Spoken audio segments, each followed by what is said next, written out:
পাবলিকে কয় যে আপনি এত উগ্র কেন ভাই, এটা আমার সিগনেচার, মানে এটা আমার বৈশিষ্ট্য, বুঝছাও।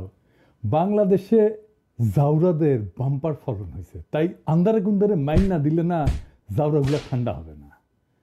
জাউরাগুলোর একটা বিশেষ বৈশিষ্ট্য আছে, ভাব দেখাবে হারকুলিস, কিন্তু আপনি যখন মাইর শুরু করবেন না তখন দেখবেন বিলাই হয়ে গেছে। সবাই ভাবিচ্ছে দাদা শুরুতেই এত গরম কে, আপনারা হাউকাও দেখতেছেন না, আইন শৃঙ্খলার অবস্থা খুব খারাপ, প্রফেসর ইউনূসের পুলিশ কোনো কাজ করতেছে না, রাস্তাঘাটে কোনো পুলিশ দেখা যায় না। একটা সভ্য দেশে রাস্তায় পুলিশ থাকে না। বাংলাদেশে সবচেয়ে বেশি ট্রান্সফর্মড হয়েছে পুলিশ, অবিশ্বাস্যভাবে ট্রান্সফর্মড হয়েছে। কোনো প্রাতিষ্ঠানিক সংস্কার ছাড়াই পুলিশের বিশাল পরিবর্তন হয়েছে। কি কি পরিবর্তন হয়েছে আসেন দেখি। 1 নাম্বার, দাঙ্গা পরিস্থিতি সামলানোর পদ্ধতি এবং শক্তি প্রয়োগের মাত্রা বদলাইছে। 2 নাম্বার, তদন্ত এবং অপরাধ উন্মোচনের দ্রুততা আসছে। 3 নাম্বার, পুলিশের ভেতরে গণমুখী এবং মানবিক চরিত্র উন্মোচিত হইতেছে। 4 নাম্বার, দাঙ্গা পরিস্থিতিতে পুলিশ নিজে মাইর খায় কিন্তু অ্যাগ্রেসিভ হয় না। এই এত পরিবর্তন কোন জিনিসটা দেখে বুঝলাম আপনি জানেন যে পুলিশের বদলটা রিয়াল, এটা ফেক না। এটা আপনি বুঝবেন অ্যাকশনে না, এটা বুঝবেন ইমোশনে। আমি একটা ভিডিও দেখাই, এই ভিডিও আগেও দেখেছেন। একজন অতিরিক্ত বাবাসী আমার বুক ভরা লাথি মারছে, একবার বুক বরাবর, হঠাৎ করে পিছন থেকে লাথি মারা শুরু করে পিছন দিয়ে। আমরা তাদেরকে না মেরে আমরা এমনি বারবার বাধা দিচ্ছি আর কি, হাত দিয়ে ডালার লাঠি দিয়ে আমরা বাধা দিচ্ছি, আপনারা আসেন। হঠাৎ করে লাথি মারছে আমার, এই আমি রোজা রাখছি, রোজা ভাঙা যাবে না, এখন হাসপাতালের জন্য আছে। এই যে পুলিশটারে লাথি মারিছে বামপন্থীরা, আমি শিওর বামপন্থীদের একজন রোজদারকে এইভাবে মারার পরে রাতে গাঞ্জা দিয়া সেলিব্রেট করেছে হারামজাদারা। আপনারা এই পুলিশের কমিটমেন্টটা দেখেন। যে কোনো ডাক্তার বুঝবে যে তীব্র ব্যথা হইতেছে ওর, আমার ভয় হচ্ছে যে ওর লিভার টিভার ফাইটে গেছে কিনা, আল্লাহ না করুক, বা তার অন্ত্রের কোনো রক্তনালী ছিঁড়ে গেছে কিনা। অমিতাভ বচ্চন কিন্তু ঠিক একই রকম একটা ইনজুরিতে পড়েছিল কুলি সিনেমা করতে গিয়া।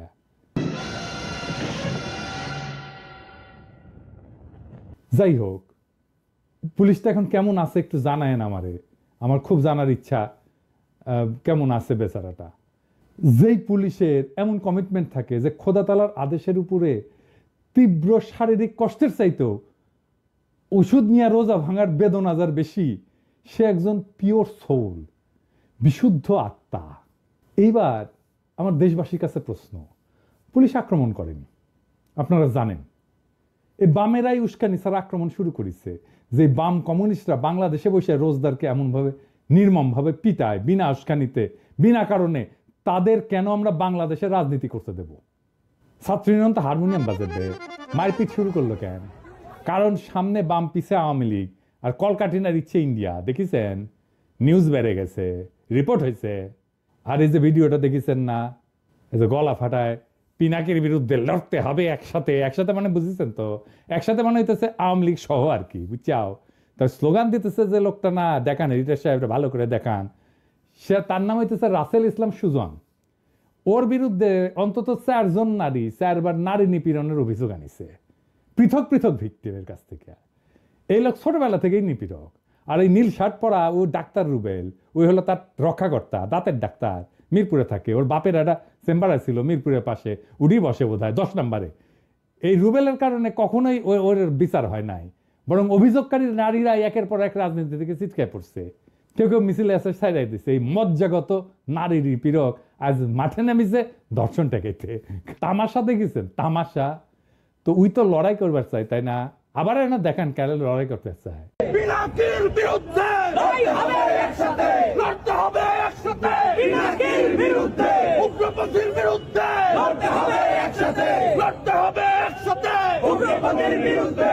কমরেড কমরেড গড়ে তোলো ব্যারিকেড, গড়ে তোলো ব্যারিকেড, কমরেড কমরেড। আমার ক্ষুদ্র ভ্রাতা আর ভগিনীরা সবাই তো পিনাকি। তোর যখন হাউস হচ্ছে লড়াই করার, আমার ক্ষুদ্র ভ্রাতা ভগিনীরাই লড়াই করে দেবেনি, কামে লেগে যান। অনেকে কবে যে আপনি এখানে অনিরাপদ করে দিতেছেন। ভাই, লড়াই তো উই করতে চাইছে, আমি তো চাই নাই, তাই না? আমি কেন ওর জীবনের একটা স্বাদ অপূর্ণ রাখবো বলেন? কেউ আমার কাছে একটা জিনিস চাবে আর আমি আমার সামর্থ্য থাকলে দিব না, এটা তো হয় না, তাই না? এটা কি করা উচিত বলেন?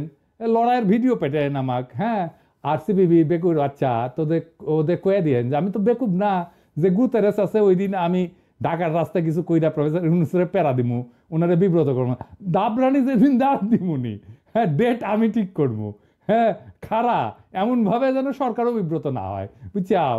এবার আসেন অপরাধের পরিসংখ্যান নিয়া, অপরাধ কি আসলে বাড়িচ্ছে? আমি 2024 সালের জানুয়ারি থেকে এই পর্যন্ত ফেব্রুয়ারি পর্যন্ত অপরাধ সংক্রান্ত সমস্ত তথ্য সংগ্রহ করছি এবং ফলাফলগুলো কিন্তু খুব সুন্দর। দেখেন বিপ্লবের আগে প্রত্যেক মাসে মোট অপরাধের সংখ্যা 14,000 থেকে 17,000-এর মধ্যে ছিল, কিন্তু বিপ্লবের পরে এই সংখ্যা নাটকীয়ভাবে কমে গেছে, 8,800 থেকে 14,500-র মধ্যে নেমে আসছে। এডিটর সাহেব দেখাই দেন, তার মানে সামগ্রিক অপরাধের হার উল্লেখযোগ্যভাবে হ্রাস পাইছে, তবে কিছু নির্দিষ্ট ধরনের অপরাধ যেমন ডাকাতি, চিন্তা এগুলা বৃদ্ধি পেয়েছে, তাই না? কিন্তু এই ডাকাতি কেন বেশি হইল? আসেন এটা না বুঝে দেখি। আওয়ামী লীগ আতঙ্ক এবং অস্থিরতা তৈরি করতে 300 পেশাদার ডাকাত হায়ার করেছিল, দেখেছেন না? ওদের গ্রেপ্তার করা হয়েছিল এবং ওরাই কিন্তু কইছে যে স্বীকারোক্তি দিছে ওদের আওয়ামী লীগ ওদের হায়ার করেছে। আগে শুনতাম ফুটবল প্লেয়ার হায়ার করে, এখন দেখেছি ডাকাতও হায়ার করে। শুধু আওয়ামী লীগ না, বিএনপির কর্মীরা ডাকাতি করিচ্ছে, যে রাজধানীর শান্তিনগরে ডাকাতির সময় 10-12 জন যুবদল কর্মী অস্ত্র সহ ধরা পড়েছে। কেন্দ্রীয় যুবদলের কি অবস্থান কিছু কইছে? গত রাতে এই ডাকাতির চেষ্টার সময় শান্তিনগরে মতিঝিল থানা যুবদলের সাথে সংশ্লিষ্ট একদল ব্যক্তি সাধারণ জনতার হাতে গণধোলাইয়ের শিকার হয়ে পুলিশের হাতে আটক হয়েছে। অভিযোগ হয়েছে মতিঝিল থানা যুবদলের সদস্য আল মাহমুদ রাত সহ 10 থেকে 12 জন যুবদল কর্মী ডাকাতির সময় অস্ত্র সহ ধরা পড়ে। তাদের কাছে পিস্তল দেশীয় অস্ত্র ছিল জানা গেছে আর কি। কে কে গ্রেপ্তার হয়েছে আর নামটা আমার কই কি। 1 নম্বর হইতেছে মাহিদুর রহমান মোহন, ওই ঢাকা কলেজ ছাত্র দলের সদস্য। নয়ন বলতেছে যে আমার সাথে ছবি তুলিছে অনেকে, সেই ছবি দিছে, এরা দলের ওই রকম লোক না, ছোটখাটো। আগস্টের পর এই রবিউল ইসলাম নয়নি নিজে ইসলামী ব্যাংক দখল করতে গেছিল অস্ত্র সহ। একাধিক গণমাধ্যমে সংবাদ প্রকাশিত হইলেও দল কিছু কিন্তু করে নাই। 2 নম্বর মাসুদ, রমনা থানা 19 নম্বর ওয়ার্ডের যুব দলের সদস্য এবং পেশার ড্রাইভার। 3 নম্বর নূর আলম, যুগ্ম আহ্বায়ক 19 নম্বর ওয়ার্ড যুব দল। 4 নম্বর আল মাহমুদ রাজ, যুবদল সভাপতি আব্দুল মোনায়েম মুন্না এবং রবিউল ইসলাম নয়নের ঘনিষ্ঠ সহযোগী। ঢাকায় আইন শৃঙ্খলা পরিস্থিতির অবনতি নিয়ে তাইলে আমরা কারে দোষ দেব? শুধু কি একটা ঘটনা? এই যে দেখেন 23শে ফেব্রুয়ারিতে চকরিয়া থানার লাগোয়া বাড়িতে ডাকাতি করতে গেছে বিএনপি নেতা সহ গ্রেপ্তার হয়েছে 3 ডাকাত। হ্যাঁ, বনশ্রীতে ওই যে মনে আছে না যে গুলি করে ডাকাতির কথা, সবাই সে কি কাউ লাগিয়ে দিছিল, তাই না? সবচেয়ে বেশি হাউকাউ লেগেছিল বিএনপি। তো ইউনূস অথর্ব, ইউনূস খারাপ, ইলেকশন দিয়ে সরে যাক, তারপর আমরা দেখমুনি ক্যাঙ্কা করে দেশ চালানো লাগে। সেই অথর্ব ইউনূস ডাকাত দলকে গ্রেপ্তার করেছে, স্বর্ণ উদ্ধার করেছে। আর 2 ডাকাতের পরিচয়ও পাওয়া গেছে, বুঝছাও। এক ডাকাত হইতেছে আওয়ামী লীগের পোস্টেড নেতা, আর আরেক ডাকাত বিএনপির পোস্টেড নেতা, স্থানীয় শ্রমিক দলের দপ্তর সম্পাদক। বিএনপি আর আওয়ামী লীগ মিলমিশ করে করিচ্ছে। আবার দেখেন মিরেশ্বরায় ডাকাতির সময় গণপিটুনিতে নিহত হয়েছে বিএনপির নেতা। আবার দেখেন সিসি ক্যামেরা ভেঙ্গে রাজধানীর বাসাবাড়িতে বিএনপি নেতার নেতৃত্বে ডাকাতি। আবার দেখেন নড়াইলে ডাকাতির ঘটনায় এনএসআই কর্মকর্তা এবং বিএনপি নেত্রীর ছেলে কারাগারে। তো এবার আসেন দেখি বিএনপি কি বলে দেশের এই আইন শৃঙ্খলা পরিস্থিতি নিয়ে। বিএনপির মিডিয়া উইং এর মিডিয়া সেলের ফেসবুক পেজ থেকে বলি, লিখিচ্ছে দেশ জুড়ে ডাকাতি চিন্তা এক ভয়াবহ পরিস্থিতিতে রূপ নিয়েছে। পতিত স্বৈরাচার হাসিনার দোসরেরা মিলে একে একে ডাকাতি চিন্তার মতো ন্যাক্কারজনক ঘটনা ঘটাচ্ছে। তার মানে কি বিএনপি হাসিনার দোসর? তাই তো মনে হচ্ছে। বিশেষ করে রাজধানী ঢাকাতে প্রতিদিনই কোনো না কোনো ডাকাতি আর চিন্তায়ের ঘটনা ঘটেই চলেছে। এইসব যে ফ্যাসিস্ট হাসিনার ষড়যন্ত্রের অংশ তার প্রমাণ পাওয়া যায় আওয়ামী লীগ নেতা গাজীপুর সিটি কর্পোরেশনের সাবেক মেয়র জাহাঙ্গীর আলমের ভাইরাল হওয়া এক ভিডিও থেকে। তো জাহাঙ্গীর আলম আপনাকে কি দিছে? আপনার লোকজনই তো করিচ্ছে। নির্বাচিত সরকারের অনুপস্থিতিতে নানাভাবে দেশকে অস্থিতিশীল করার চক্রান্ত করছে পতিত স্বৈরাচার আওয়ামী সন্ত্রাসীরা। দেশকে স্থিতিশীল করতে নির্বাচনের বিকল্প নাই। দ্রুত সময় এটা অবাধ, সুষ্ঠু, গ্রহণযোগ্য নির্বাচনের মাধ্যমে জনগণের সরকার দেশে স্থিতিশীলতা ফিরে আনতে সক্ষম হবে। তাই নিজেদের কর্মীদের ডাকাতির নামে দেবেন। অবশ্য ভালো, মানে ডাকাতদের হাতে ক্ষমতা গেলে অবশ্য ভালোই, খারাপ না। ঘরের ডাকাতি করবে না, ওই ব্যাংক ট্যাঙ্ক রাষ্ট্রীয় কোষাগার ওগুলোতেই ডাকাতি চলবে আর কি। যাই হোক, কি অবস্থা জিন্দগি, এত হাসি নাই কলে, এত যে হাসির ব্যবস্থা করে দিছে বিএনপিকে ধন্যবাদ। আনন্দের উপলক্ষ পাওয়া দরকার, খালি তো মেজাজই খারাপ থাকে। তো দেখছেন না, আনন্দেরও উপলক্ষ আছে, ভালোই হয়েছে, হাসে নিলাম। কারণ হইতেছে কি, এখন তো বিএনপির লোকরা ঝাঁপে পড়বি আমার উপরে। আমি জামাতের কাফের শাখার আমির, আমাকে জামাত টাকা দেয়। আপনি যেমন আওয়ামী লীগের মধ্যে কোনো অনুশোচনা দেখেন না, তাই না? কোনো অনুশোচনা নেই, এত কিছু করছে। ঠিক একইভাবে বিএনপির মধ্যে কোনো লজ্জা নাই, এই যে এত কিছু হচ্ছে, কোনো লজ্জা নাই, কোনো লজ্জা নেই। আমরা বলতেছি, ভাবতেছি যে আমরা ওদের শত্রুতা করছি, ভাই নিজের লোক দলের লোক ডাকাতি করতেছে, ধরা পড়িচ্ছে। আপনাদের তো সুইসাইড করা উচিত রে মিয়া। অনার বলে তো একটা জিনিস আছে, নির্লজ্জের মতো বলতেছেন নির্বাচন হলে সব ঠিক হয়ে যাবে। নির্বাচনটা আসলে কখন হবে? আসেন এই বিষয়ে আলাপ করি, সিরিয়াস আলাপে আসি, হাসি তাসি বাদ দিয়া। অনেকে বলতেছে প্রফেসর ইউনূস বলছে নির্বাচন ডিসেম্বরে হবে। না, প্রফেসর ইউনূস এটা বলেন নাই। ডিসেম্বর একটা কথার কথা, কোনো ডেডলাইন না।